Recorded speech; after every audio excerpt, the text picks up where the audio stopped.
Hello everyone, welcome to another edition of Paul's View. I'm Paul Schwartz.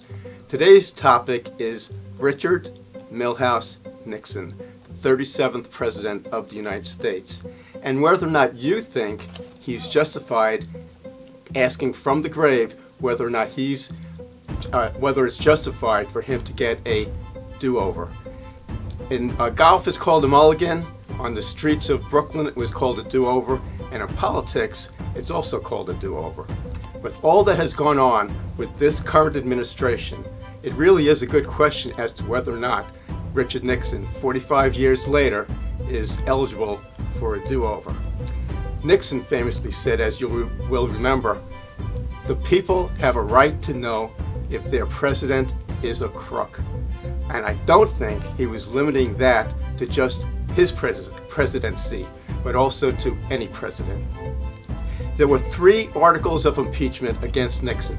Article 1 was obstruction of justice, Article 2 was abuse of power, and Article 3 was contempt of Congress.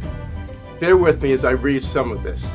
Article 1 against Nixon stated, and I quote, that Nixon used his office to delay, impede, and obstruct the investigation to cover up, conceal, and protect those responsible, and to conceal the existence and scope of unlawful activities. That was Article 1, the obstruction of justice article. According to the Mueller report, and I also quote, Trump directed White House counsel Don McGahn to fire Special Counsel Bob Mueller and to use false conflicts of interest by Mueller as an excuse for such firing.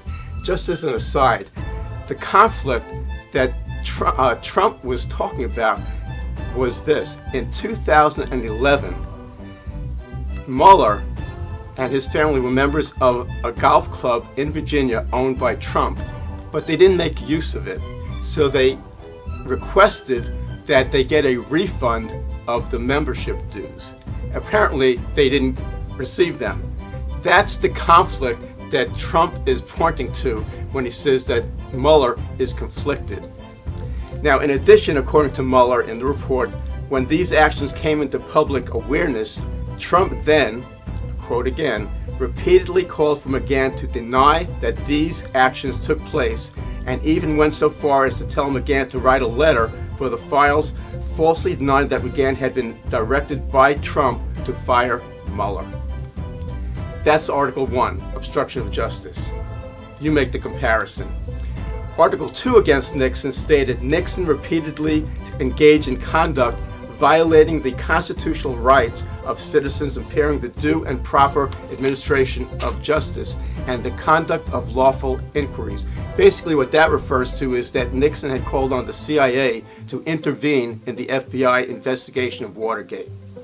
According to the Mueller report, the president tried to influence the decisions of Michael Flynn, Michael Cohen, and Paul Manafort with regard to cooperating with investigators, including the dangling of pardons.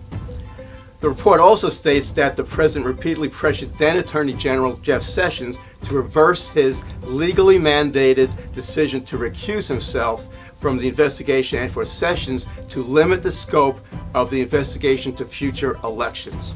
The special counsel concluded that these actions by Trump were intended to prevent further investigative scrutiny of the president's and his campaign's conduct.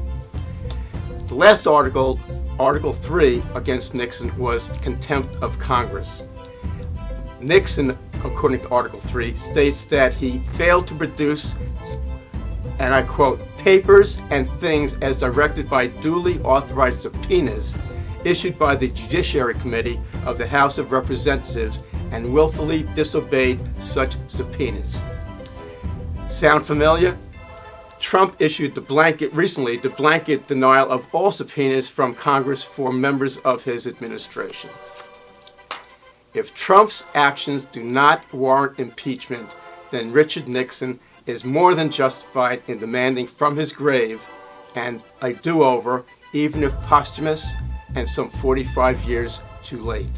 I leave it to you to decide if what happened in Watergate was appropriate then should the same rules apply to what's happening now in the current administration. That's it for Paul's View. See you next week.